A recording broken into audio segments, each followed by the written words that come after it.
Hi, I'm Rabbi Dan Ain, and I'm here with Alan Cheuse, who is going to read a little section from his book, Prayers for the Living, which is published by Fig Tree Books. He's going to read the section, perhaps the key experience for the protagonist, Manny, in this book, which is the instance of the traumatic early experience of going out to work with his father on the Sabbath. And this is what happens, as told by his mother, who first draws a diagram of this terrible accident with her lipstick on a napkin on the table, which she's sitting around with friends. She's telling this story to her friends.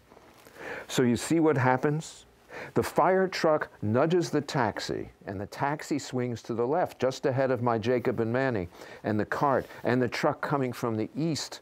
The horse from the truck goes into a fit, jumps, what do you call it, rears up, and the entire wagon tilts over on top of my Jacob. Can you just see it? Such a thing, such a mess. The wagon spills over him like a wall of falling bricks. And I'm telling you, what do we see now?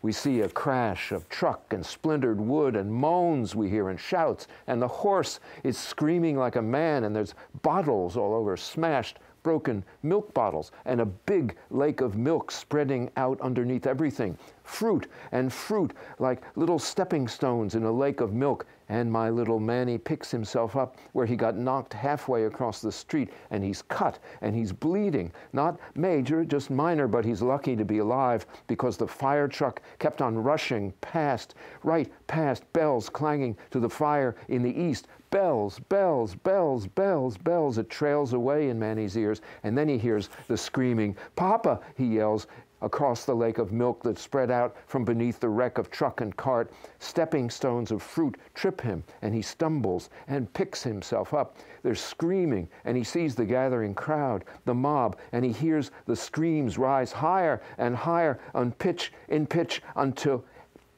he hears the screams rise higher and higher in pitch until, pap, a snap, a crack of a pistol, birds scatter up all around, and the horse sinks into a heap of itself. And then what he sees next, and when he sees no boy should ever have to see, no man should ever have to see, no one in the world should ever have to see, but he sees it. Him, his father, lying stretched out in the pond of milk, fingers curled around half-moons of yellowish-brown sheaths from which the fruity pith has been squashed as flat as his chest. His eyes are open, looking directly upon Atlantis. What does his son do next?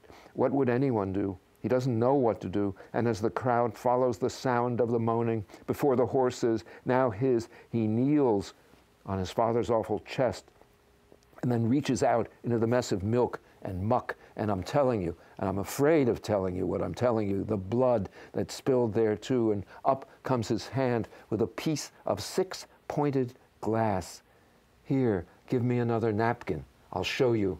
This is what it looks like." And this is how he lost his father. Thank you.